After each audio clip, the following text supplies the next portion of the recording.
ভাষা যদি কেউ না জানে তো মনের ভাবকে কেউ প্রকাশ করতে পারে নাই।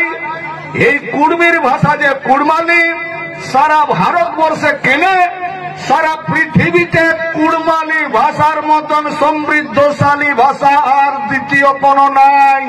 কুড়মালি ভাষায় প্রত্যেকটা জিনিসকে যেরকম বাচিক বা নির্দিষ্ট রূপে বুঝাবার চেষ্টা করে, অন্য কোন ভাষায় সেই রকম বুঝাতে পারে নাই। কিন্তু আজ আমার কুর্মীরা নিজের ভাষা আজকে হারাই গেছে, তার জন্য কুর্মী দায়ী নহে, তার জন্য দায়ী হচ্ছে সমাজ ব্যবস্থা মানে সরকার। আর সংস্কৃতি হারাই গেছে, তার জন্য দায়ী চালাক চতুর শ্রেণীর মানুষ। আজ এই যে ভাষা আজকে আমরা হারাই গেছি মানে সরকার আমাদেরকে কেমন ভাবে ভাষা ভিত্তিক শোষণ করেছে না। দেখুন বিভিন্ন জায়গায়, এটা কোন অঞ্চল বটে?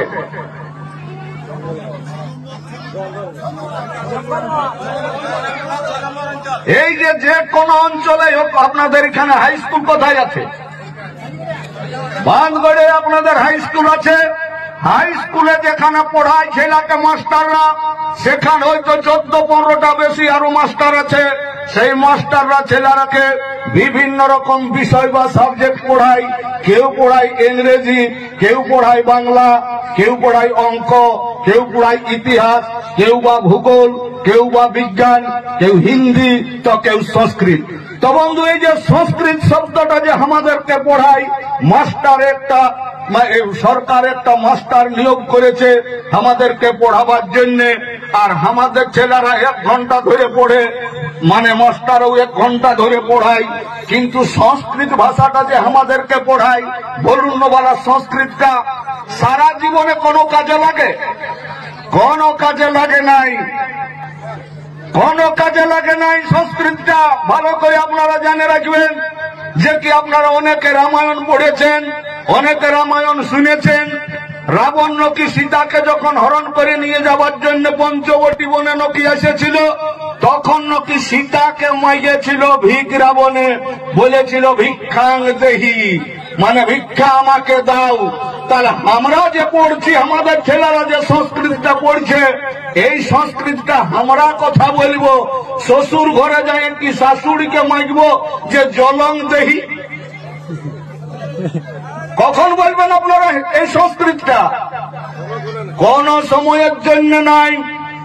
কোন হাট বাজারে কোন বিচা কিনা করতে গেলেও সংস্কৃতটা আমার কোন কাজে লাগবে নাই। অথচ লক্ষ লক্ষ কুর্মীয়ে আমার সকাল থেকে সন্ধ্যা পর্যন্ত কুর্মী বাদ দিয়েও ছোটনাগপুর এলাকায় বিভিন্ন সমাজের লোকে সকালে সন্ধ্যা পর্যন্ত কুড়মালি কোথায় বলে, কুড়মালি কোথায়, কিন্তু সরকারে পঠন পাঠনের ব্যবস্থা কোন রকমে রাখে নাই। আজকে যেটা স্কুলে, আজকে যেটা কলেজে, আজকে যেটা বিশ্ববিদ্যালয়ে চালু হচ্ছে, সেটা তো আমার আপনার এই সকলের আন্দোলনের, কুর্মীদের আন্দোলনের ফল। তো বন্ধু, এই যে কুর্মীর ভাষা সরকার যে শোষণ করলো, তার মূলের কারণটা কি? চালাক চতুর লোকে জানে একটা লোককে হাটকুড়া করতে গেলে সর্বপ্রথম তার নাতিটাকে খতম করতে হয়, তবে এখানে সেই লোকটা হাটকুড়া হয়। তেমনি তার জাতকে খতম করতে গেলে সর্বপ্রথমে তার ভাষা, তার সংস্কৃতি, তার ধর্মকে খতম করতে হয়, তবেই সেই জাতটা একবারেই মানে বাঁচিয়ে থাকেও অথাকা হয়ে যায়। যেমন আপনার ঘরে বন্দুক আছে, আর যদি গুলিটি না থাকে, বন্দুকটা যেমন কোনো কাজে লাগে নাই। আপনার ঘরে টর্চ লাইট আছে, আর যদি আপনার ব্যাটারিটা না থাকে, তাহলে যেমন টর্চ লাইটটার কোনো কাজে লাগে নাই। আপনার ঘরে দিয়াশল আছে, আর যদি কাঠি না থাকে, এই ফকি দিয়াশলে যেমন কোনো কাজে লাগে নাই। আপনার ঘরে মরিচ আছে, আর যদি ঝান না লাগে, তাহলে যেমন মরিচটার কোনো কাজ নাই। তেমনি কুর্মীরা যদি তাদের নিজেদের ভাষা, সংস্কৃতি, কৃষ্টি, কালচার, পরব, তিহার, পূজা পাশা, ধর্মকর্ম যদি না বাঁচায় রাখতে পারেন ভাই, তাহলে সেই ফকি দিয়াশল মতন বাঁচিয়ে থাকে কুর্মীদের কোনো লাভ নাই। তার জন্য আপনারাকে জায়গায় উঠতে হবে, তার জন্য আপনারাকে আন্দোলন করতে হবে, তার জন্য আপনারাকে এক ছত্রে এসেকে আওয়াজ তুলতে হবে, যাতে করে আমরা নিজেদের জাতিসত্তাকে প্রতিষ্ঠা করে বা পুনর্জীবিত করে বাঁচায় রাখতে পারি। এখনো পর্যন্ত বাঁচে আছে এই আমাদের ভাষা, সংস্কৃতি, ধর্ম। যেমন কি একটা 10 বিঘার ক্ষেতের মধ্যে যেমন 1-1.5 বিঘায় যেমন বিহন গাড়ি থাকে, সেই রকম বিহন গাড়ির মতন এখনো বাঁচে আছে। যদি আমরা মনে করি সেই বিহন গাড়িটাকে উচার করে যদি 10 বিঘায় যদি বলি লাগাবো, তো বলুন পূর্বে নাই হবে? তো সেই রকম বোকারু, ধানবাদ, শিলিমুড়ি, তুলিন, ঝালদা, জয়পুর, কোটশিলা, আরসার কিছুটা, বাগমুন্ডির কিছুটা, পাড়া থানার কিছুটা, এইরকম আমাদের এখনো সংস্কৃতি বাঁচে আছে, ভাষা বাঁচে আছে। আজকে আমাদের ছেলেরা পড়ালেখা করে কুড়মালি ভাষাতে বই পুঁথি লিখছে। আজকে আমাদের এই স্কুলে কলেজেও চালু হয়েছে। তাই যাদের ভাষা জানা নাই, ভাষা শিখবার ইচ্ছা থাকলে পড়ালেখা লোক গেলাই অবশ্যই বই পুঁথি পড়েকে আপনারা ভাষাটাকে আয়ত্ত করতে হবে। আর যাদের ছেলে স্কুলে পড়ছে ওরাকে কুড়মালি পড়াতে হবে। এই যে ভাষাটাকে দেখুন, মানে সমস্ত কবিরাও বলে গেছে মাতৃভাষা মায়ের দুধের সমান।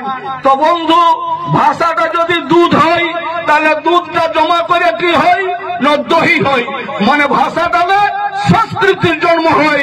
আর সেই দহিটাকে যদি মন্থন করা হয় তাহলে যেমন নৌনু করে যেমন ঘি হয়, সেই রকম সংস্কৃতিটা লেখে মানে জন্ম হয়, সেটা হচ্ছে ধর্ম। তা আজকে আমাদের সেই ভাষা হারাচ্ছি, মানে দুধটাই হারাচ্ছি। আর আমরা ঘি খুঁজে পড়লে পাবো? তাই দুধের খোঁজ নিতে হবে আপনাদেরকে, ভাষা আপনাদেরকে শিখতে হবে, ভাষাকে জানতে হবে। আজকে কত বড় লজ্জার বিষয়, সারা যেখানেই আপনাদের কুকুরা মুরগা আছে না নাই মুরগা, তো মুরগা গেলে কেমন ডাকে বলুন তো ভালা? কুকুরুংচু। আচ্ছা, যেটা নাকি এই নয়া গ্রামের কুকুরাটা কুকুরুংচুন ডাকে। আর যদি ওই মানে